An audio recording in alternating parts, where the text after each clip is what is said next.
Hey, what's up, everyone? This is Joseph Lahiff, and you are watching the Entrepreneur's Starter Kit.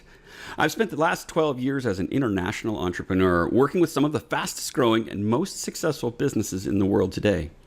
I've had clients from my hometown of Seattle as far away as Oslo, Norway, and Poznan, Poland, and even Beijing, China. I truly have an international following. In those 12 years, I've seen the ups and downs of business, the high times and the low times. Times when I feel like I'm on top of the world, and others when I feel like I don't know if I can do this anymore.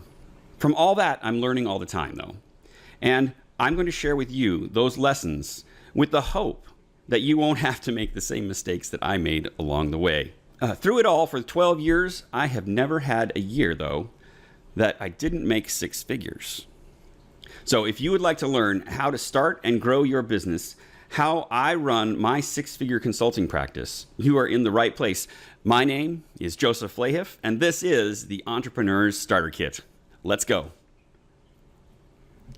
So this kit is broken into multiple modules. As you can see here, there's a list of modules. What's your freedom number, starting with your why, values directly shaping your work, vision and mission, how to take safe risks. They have to know you first, and then the systems and motivation. We'll cover the depth of these here in just a second, but I wanted to get you the feeling of the flow. We start out with what's your freedom number, and in that module we talk about the real budgets and financial aspects of what you need to know. If you're going to run a six-figure business, you need to understand what your actual budget is, right? You have to take into account things like taxes, and not just your personal taxes that you're used to paying. As an entrepreneur, we pay some different taxes, and I am not a tax accountant, and I don't give you that tax accounting information, but we'll give you some high-level thoughts to think about and take to your accountant. So we talk about your freedom number and what does it really take, and it might surprise you what we come up with in there. So take a look at that. Next, we want to start with your why. You heard me say that the ups and downs of business, the highs and lows, and times when I didn't think I could do this anymore, you are going to run into the same thing. And you have to have a deep and driving why and understand what that is to get you through those times, because they're hard. Business, I will promise you one thing. Businesses are all different. They come and go, and they're different shades and colors, but one thing is true. Business will chew you up and spit you out. And if you are not ready for it, it will crush you. If you are, you'll come out stronger on the other side. It will be hard, but you will come out stronger on the other side. In the next module, we talk about values, your personal values, and how those shape the business you're in. I'm sure you already have an idea of what you want to start with, but I want you to loosen your grip on that for just a little while as we go through this course, and consider slight adjustments that you might want to make based on the things that we'll talk about. And they're not, they may initially feel like, oh, I'm giving up on my dream. No, you're not. You're actually keeping and becoming more aligned with a dream that is aligned with your heart and soul and your values, purpose. And we'll talk about the vision and mission that you are going to do, and you'll tighten up that vision you've got. And then we'll talk about risks. Entrepreneurs look at risk in a completely different way, and I'm sure you've probably heard that being an entrepreneur is risky. As entrepreneurs, we believe that being an employee is risky. It is much more risky to have one employer than it is to have 15 customers. So we'll talk about what that means. And we'll also talk about the real risks. There are real risks that you take when you start your own business. And we'll talk about those risks, what they mean to you, and how you can mitigate those risks. I have 25 years as a project manager, and a big part of doing those projects I did in multi-million-dollar projects for corporations was mitigation of risk. And a lot of what I teach is about risk mitigation and how to reduce or eliminate risks by lots of techniques I have. You'll have to wait and find out what they are. But we'll talk about risks and how to make them safer to take, and how that big risk that you're thinking of and people keep telling you, you can actually make less risky. And then we'll talk about the fact that they have to know you first. So people buy from people they know, like, and trust. And in the end, as an entrepreneur, you got to get people to buy from you. That's it. If nobody buys from you, you have a hobby. But if people are buying from you and you're making enough to make a living on, you have a business. And the only way people will buy from you is when they know, like, and trust you. But first, they've got to know you. And so we'll talk about what does that mean? You probably have 100, 200, 300, maybe you've got 500 friends on your Facebook. Maybe you have that. But that's not enough to sustain you as a business. You need to have people out there who know about you, who are willing to purchase your product and purchase your service. So got to get the word out. We'll talk a little bit about what it means to get the word out. I think the word marketing is too narrow, and so I want to talk about the fact that they've got to know you first. And last, we'll talk about the systems that you need to have in place in order to maintain your business and the motivation to keep it going over time. Now, you have to have these systems in place because we as entrepreneurs can become very myopic. I'm sure you've experienced it. You can become so myopic that you're focusing on one thing and you forget to do other things.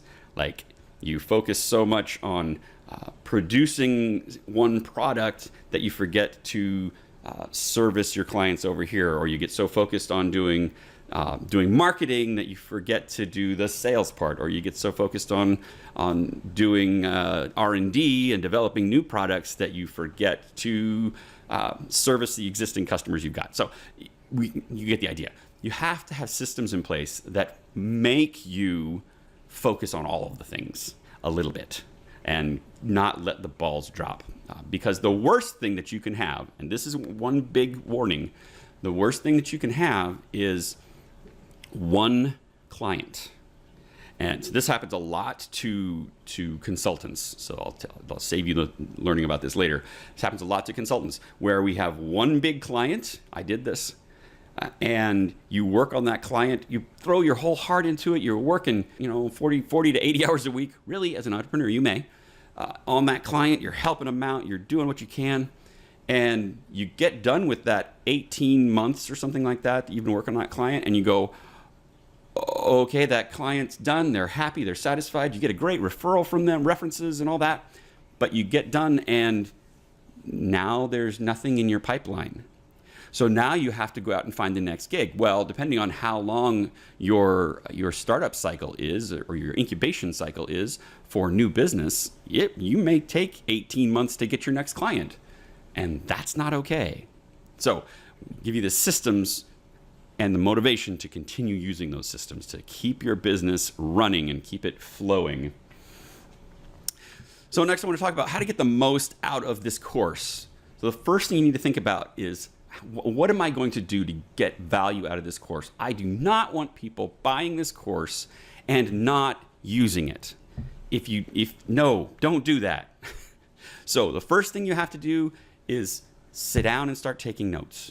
And I know a lot of you may be doing this while you're driving in your car. That's great. But make a habit of when you get to wherever you're going, park and then stop and immediately take some notes. Immediately write down what you learned on that drive. Next thing you need to do is you need to do the exercises. You have to do the exercises or there's no point in you listening to this. The third thing that I need you to do is suspend your disbelief.